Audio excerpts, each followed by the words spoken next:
మన భారతదేశాన్ని జంబూ ద్వీపం అంటారు. జంబూ ద్వీపం అంటే జంబూ ఫలం అని దొరుకుతుంది, చాలా ఇష్టం నాకు.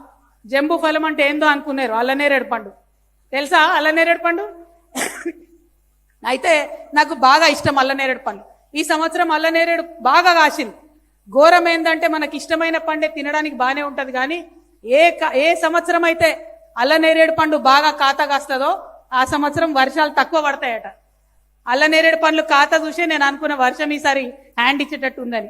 ఆ తర్వాత వాతావరణ శాఖ వచ్చి చెప్పింది, ఈసారి సూపర్ ఎల్ నీనో వస్తున్నది, వర్షపాతం ఆగమాగం ఉన్నది.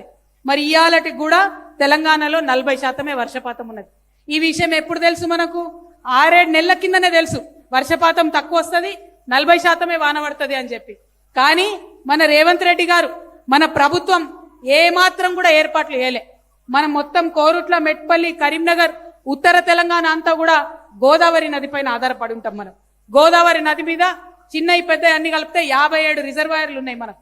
ఆ 57 రిజర్వాయర్ల 418 టీఎంసీలు దాచిపెట్టుకుని నిల్వ ఉంచుకునే కెపాసిటీ ఉంది. కానీ రేవంత్ రెడ్డి గారి ప్రభుత్వం నిర్లక్ష్యంతోని, రేవంత్ రెడ్డి గారి ప్రభుత్వం అలసత్వంతోని ఇవాళ 418 టీఎంసీలు ఉండాల్సిన కాడ కేవలం 93 టీఎంసీలు ఉన్నాయి. అంటే ఇప్పుడు పరిస్థితి ఏంది? రైతులకు నీళ్ళు ఇచ్చే పరిస్థితి లేదు.